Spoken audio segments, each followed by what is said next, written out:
Cinta Pertama Sang Presdir. Bab 095. Hei, apa yang kau lakukan, bodoh? Fia memukul kepala Sam dengan tasnya. Sakit, kakak ipar, pekik Sam tak terima. Aku sedang mencari aroma-aroma kebohongan dari dalam diri kakak ipar, ucap Sam sambil mengelus-elus kepalanya yang sakit. Kau pikir aku berbohong? Hah, Fia mulai mengeluarkan wajah galaknya. Tidak, aku mana berani berpikir seperti itu, nyali Sam menciut. Kalau dipikir-pikir, berarti sikap aneh Zidan tadi mungkin memang berhubungan dengan kejutan yang akan Fia berikan ini padanya. Jika dilihat dari ekspresi yang Fia berikan pun rasanya tidak mungkin kakak iparnya berbohong saat ini. Baiklah, Sam percaya. Kalau begitu ayo kita pulang, ajak Fia yang sudah memegangi lengan Sam. Tunggu, Sam menarik lengannya kemudian berbalik. Ia ingat sesuatu. Di mana dia? Sam mengedarkan pandangannya ke sekitar. Ada apa? Sam, Fia pura-pura khawatir. Tadi di sini ada Farah, Kak. Tadi ada dia dan dia duduk di sini. Tadi dia di sini, Sam menunjuk kursi di mana Farah duduk tadi. Mana mungkin, Sam, dari tadi, saat aku baru keluar dari toilet pun yang kulihat hanya ada kau saja. Tak ada orang lain di sini, seru Fia berusaha meyakinkan adik iparnya. Tapi aku sangat yakin bahwa itu adalah Farah. Aku tidak mungkin salah, Kak. Aku sangat-sangat yakin, wajahnya penuh kecemasan dan rasa ingin dipercaya. Sam tetap pada keyakinannya bahwa ia telah bertemu Farah sebelumnya. Mungkin hanya halusinasimu saja, Sam. Mungkin hal itu terjadi karena kau terlalu banyak memikirkan Farah. Sungguh, aku tidak melihat siapapun selain dirimu sejak tadi. Fia memasang wajah iba terhadap Sam. Ia berusaha meyakinkan adik iparnya itu bahwa yang dilihatnya ada salah. Mata Fia sempat melirik ke arah pilar di mana Farah sedang mengintip mereka berdua. Pandangan mata mereka kembali bertemu untuk beberapa saat. Terlihat Farah yang begitu khawatir di sana. Dan Fia pun mengangguk kecil berusaha meyakinkan Farah bahwa semuanya akan baik-baik saja. Sahabatnya itu pun membalas anggukan Fia sambil tersenyum penuh ironi. Tapi aku sangat yakin, Kak. Aku akan memastikannya dulu. Sam masih belum ingin beranjak dari sana. Ia sudah memutar badannya untuk mencari keberadaan Farah. Bersamaan itu juga Farah yang sedang bersembunyi di sana tersentak kaget dengan gerakan Sam yang tiba-tiba. Ia menempelkan tubuhnya rapat-rapat ke dinding agar Sam tidak melihatnya. Fia pun menjadi panik, tapi ia tahu bahwa dirinya harus menjadi setenang mungkin di depan adik iparnya itu. Aku yakin kau hanya berhalusinasi saja tadi. Sudahlah Sam, lagi pula ayah dan bunda pasti sudah menunggu lama di depan, seru Fia sambil memutar tubuh Sam dengan paksa. Tapi, Kak, Sam berusaha menoleh lagi. Tidak ada tapi-tapian. Sudah ayo, lalu ia segera menyeret adik iparnya itu menjauh dari sana. Tak ingin Sam kembali berniat mencari Farah lagi. Sambil membawa Sam mengikuti langkahnya, Fia sejenak menoleh ke belakang untuk memastikan bahwa Farah aman. Sahabatnya itu pun mengangguk kecil kepada Fia yang mulai bergerak menjauh. Tadi begitu Sam lengah, Farah perlahan bangun dari duduknya dan melangkah mundur sehati-hati mungkin sampai tak mengeluarkan suara. Lalu ia memilih pilar besar rumah sakit yang jaraknya tidak terlalu jauh dan bisa untuk membuatnya tak terlihat oleh Sam. Lalu saat melihat Fia keluar dari toilet itu, ia buru-buru mengeluarkan kepalanya sambil memberi isyarat dengan meletakkan telunjuknya di bibir dengan maksud agar Fia tetap diam. Lalu ia bersembunyi lagi di balik pilar itu sambil meremas dadanya yang terasa sakit dan nyeri. Setelah melihat kepergian Fia bersama dengan Sam, Farah menghembuskan nafasnya lega. Sebenarnya jauh di dalam lubuk hatinya, ia juga tak menginginkan hal ini. Ia tak ingin menjauhi Sam begini. Ia tahu menghindari permasalahan bukanlah sebuah solusi. Tapi, Farah juga belum siap untuk menghadapinya. Hubungan mereka terlalu rumit, ditambah lagi dengan status sosial mereka yang teramat jauh juga beserta trauma yang dideritanya. Rasanya terlalu banyak hal yang membuat mereka sudah seharusnya tidak bertemu lagi. Meski ini sakit, tapi menurut Farah ini adalah hal terbaik bagi mereka berdua. Entah bagaimana Farah mendeskripsikan perasaannya terhadap Sam saat ini. Atau, memang mungkin jauh di dalam lubuk hati wanita itu telah terisi oleh nama Sam yang entah sejak kapan hal itu terjadi pula. Tapi keadaan mereka sungguh tidak mendukung meski perasaan mereka sama. Sam tak akan tahu bagaimana sebenarnya sakitnya hati Farah untuk melakukan hal ini. Setelah bertahun lamanya, setelah ia menjauh dari banyak pria, setelah ia selalu kuat untuk menjaga hatinya. Kini, setelah hatinya mulai diketuk oleh tingkah gila dan konyol yang biasa Sam lakukan untuknya, setelah perasaannya berkembang untuk pria itu. Pada akhirnya Farah tetap harus menekan perasaan ini juga. Banyak hal, terlalu banyak yang membuat mereka seakan tidak ditakdirkan bersama. Sambil memikirkan hal itu, mata Farah kembali berkaca-kaca. Ia terjatuh di lantai, terduduk lemas masih sambil memegangi dadanya di mana jantungnya terasa dihujam batuan besar. Lalu tak lama, ia pun akhirnya terisak. Menangis pilu membanjiri wajahnya dengan berapa banyaknya air mata yang tumpah seada-adanya. Ibu Asi baru saja keluar dari ruangan dokter yang akan menangani Farah. Ibu Asi keluar bersama dokter tersebut. Telinga mereka langsing menangkap suara tangis seorang wanita di suatu tempat. Dan, betapa terkejutnya Ibu Asi saat mendapati putrinya kembali terseduh-seduh sendirian di ujung lorong itu. "Farah," seru Ibu Asi seraya berlari kecil menuju putrinya yang masih menangis di sana. Diikuti oleh dokter yang mengekori di belakangnya. "Ada apa Farah? Kenapa bisa begini? Jangan menangis lagi ya, tenanglah ada ibu di sini." Wanita parubaya itu memeluk putrinya erat sampai memejamkan mata ikut merasakan kepedihan putrinya. "Dan di mana Via?" Ibu Asi mengedarkan pandangannya ke kanan dan ke kiri. "Via sudah pergi, bersama Sam," Farah menjawab di tengah isak tangisnya. Sungguh Farah ingin berhenti menangis, ia juga tak ingin membuat ibunya kembali bersedih. Tapi rasanya air mata ini tak juga ingin berhenti keluar dari matanya.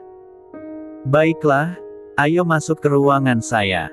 Supaya Farah bisa menenangkan diri dulu di sana, dokter itu pun membantu Farah berdiri dan mempersilahkan ibu dan anak itu untuk masuk ke dalam ruangannya. FLASHBACK on. Saat itu, ketika Kristal telah pergi dari ruangannya dan Ibu Asi juga Sandi telah kembali ke kamar. Tak lama Farah mulai sadarkan diri. Hanya saja matanya masih terasa berat untuk ia buka. Perlahan Farah mengerjapkan matanya, namun tak ada yang memperhatikan dirinya karena saat itu baik Ibu Asi, Via dan juga Sandi terlihat tengah terlibat pembicaraan yang serius. Akhirnya Farah memutuskan untuk menutup matanya kembali sambil mencuri dengar perbincangan mereka. Hingga akhirnya Farah mendengar dialog ini. Matanya pun memicing karena rasa penasarannya. "Tolong ibu, nak, jangan biarkan Tuan Sam itu mendekati Farah lagi. Situasinya terlalu rumit untuk mereka berdua. Ibu tidak ingin putri ibu banyak terluka lagi. Sudah cukup apa yang Farah derita selama ini. Bisakan Via menolong ibu?" Itu suara ibunya. Farah sangat yakin akan hal itu. Dan ia pun membenarkan apa yang ibunya katakan. Memang rumit untuk mereka berdua saat ini. Dan rasanya Farah pun tak ingin membuat ibunya menjadi bersedih karena terlalu memikirkan dirinya. "Tentu saja bisa, Bu. Via juga sangat menyayangi Farah seperti saudara Via sendiri. Via pasti akan melindungi Farah dan membuatnya bahagia. Via akan mendukung apapun keinginan Farah, Bu," lalu dijawab oleh Via. Dan Farah pikir jawaban sahabatnya itu sudah sangatlah pas. Via tidak mengiyakan ataupun juga menolak permintaan dari ibunya itu. Sudah cukup seperti itu saja, biar nanti Farah sendiri yang akan memutuskan untuk mengambil langkah apa setelahnya. Farah terdiam sejenak memikirkan keputusan apa yang akan ia ambil setelah ini. Ibunya sudah berkata demikian, maka sebagai anak yang patuh Farah akan mengikuti kemauan ibunya. Toh setelah melalui semua ini, situasinya makin rumit untuk dirinya dan juga Sam. Baiklah, Farah akan mengambil jalan ini. Meskipun di sisi lain hatinya ia sudah menaruh Sam di sana. Meskipun harus jujur jika ia sudah bisa sedikit membuka hatinya untuk seorang pria. Tak apa, semua rasa sakit itu nanti Farah pasti bisa menghadapinya. Karena Farah juga tak ingin mengecewakan ibunya, orang tuanya yang tinggal hanya satu-satunya bagi dirinya. "Ibu," seru Farah lirih sambil tangannya meraba-raba mencari tangan ibunya. Farah, tangannya sudah berhasil menggenggam jemari ibunya. "Berbaring saja, kau masih butuh istirahat," ucap Via seraya menahan tubuh Farah yang akan bangun dari posisinya berbaring. "Tidak apa-apa, aku baik-baik saja, Via." Farah tersenyum untuk menenangkan sahabatnya itu. Lalu Via pun membantu Farah untuk duduk sambil bersandar di kepala ranjang. "Aku ingin bicara." Farah menyapu pandangan ketiga orang di hadapannya dengan tatapan serius. "Ada apa Farah? Kau kan baru saja bangun?" tanya Via terheran-heran. "Iya, Nak, kau baru saja sadar. Nanti saja kita bicaranya ya. Lebih baik Farah beristirahat dulu saja ya," pinta ibu Asih dengan lembut dan penuh kasih sayang sambil terus menggenggam erat jemari putrinya. "Tidak apa-apa, Bu. Tapi Farah harus bicara sekarang." Farah sedikit meremas genggaman tangannya untuk bersikeras meyakinkan ibunya bahwa ia baik-baik saja. "Begini, Bu. Farah sudah mendengar semua yang kalian bicara barusan. Sebenarnya Farah sudah bangun sejak tadi. Hanya saja mata Farah masih terasa berat untuk dibuka." Farah mulai membuka suaranya. "Tapi Farah..." Farah menggeleng ke arah Via yang akan menyela pembicaraannya. "Biarkan aku bicara dulu sekarang." Farah serius. "Tolong bantu aku menghindari Sam. Jangan beritahu keberadaanku kepadanya." Kali ini benar-benar serius. "Apa maksudnya ini, Nak? Apakah kau akan meninggal kami lagi?" Ibu Asih mulai bersedih menyangka Farah akan mengambil keputusan yang sama seperti tahun-tahun sebelumnya saat ia mengalami keterpurukan. "Tidak, Bu. Tenang saja. Farah akan selalu berada di sini. Farah tidak akan kemana-mana. Bukankah Farah sudah berjanji?" ucap Farah lembut seraya mengusap punggung tangan ibunya yang sedang menggenggam tangannya. "Lalu apa rencanamu, Farah?" Wajah Via tak bisa menghilangkannya kekhawatirannya saat ini. Ia sangat takut jika Farah akan menjauh darinya. Karena sekarang statusnya adalah istri dari Zidan yang tak lain adalah kakak ipar Sam sendiri. "Via, aku minta padamu untuk tidak memberitahu apapun mengenai diriku kepadanya. Jangan katakan apapun, hanya itu saja. Kita masih bisa bertemu kapan saja asal Sam tidak mengetahuinya," jelas Farah dengan wajah tenang. "Lalu bagaimana jika Sam yang menemukanmu terlebih dahulu?" Ini kemungkinan yang Via pikirkan. "Entahlah, lihat saja nanti. Mungkin aku akan pura-pura amnesia atau apalah nanti, aku juga belum memikirkannya." Farah menggaruk kepalanya sambil terkekeh sendiri. "Kau ini..." Ya, Via menggeleng pelan dengan ide sahabatnya yang masih mentah ini. "Aku tidak bisa melanjutkan semua ini lagi, Via. Banyak hal yang membuat aku dan dia tidak seharusnya bersama. Kami sangat berbeda, Via." Farah mengembuskan nafasnya dengan kasar sebelum mengucapkan kalimat pahitnya itu. "Baiklah, jika itu memang sudah jadi keputusanmu, aku akan selalu mendukungmu, Farah." Via menggenggam tangan Farah yang satunya. Ia hanya bisa begini, meski dalam hatinya sangat menyayangkan jika Farah dan Sam tak bisa bersatu. Padahal jika mereka bersama, Via sudah berangan-angan betapa menyenangkan memiliki ipar sahabatnya sendiri. "Pasti akan seru." "Terima kasih Via," ucap Farah tulus. "Hei, kita ini keluarga. Jangan begitu sungkan padaku." "Baiklah, ini sudah menjadi keputusan Farah. Ia sebagai sahabat hanya bisa memberinya dukungan penuh. Tapi mungkin ia tak berjanji ketika nanti trauma Farah sudah membaik, mungkin ia bisa kembali mendekatkan mereka lagi. Itu pun dengan catatan Sam sudah bersih dari wanita-wanitanya. Via kesal sendiri memikirkan adik iparnya itu. 2 hari ini Farah masih dirawat di rumah sakit untuk melakukan terapi untuk menyembuhkan traumanya. Via selalu setia menemaninya karena Sandy sudah harus mulai bekerja, itu pun dengan izin dari Zidane.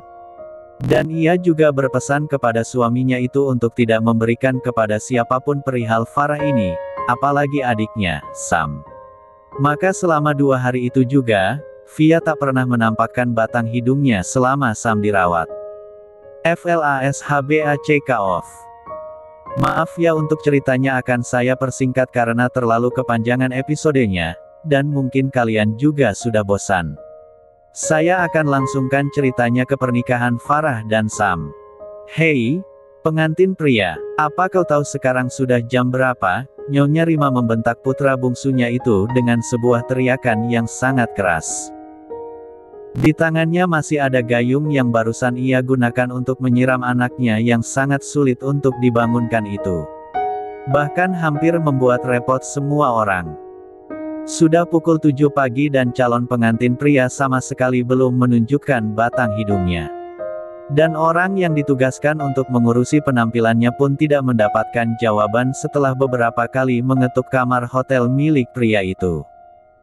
Baik ibu, ayah dan kakaknya mereka semua sudah berulang kali mencoba menghubungi Sam. Sampai panas ponsel yang mereka gunakan. Tapi tetap tidak mendapatkan jawaban. Kemana sebenarnya anak itu? Di hari pernikahannya, mungkinkah Sam kabur? Tapi atas dasar apa? Padahal momen ini adalah momen yang sangat dinantikan oleh orang itu.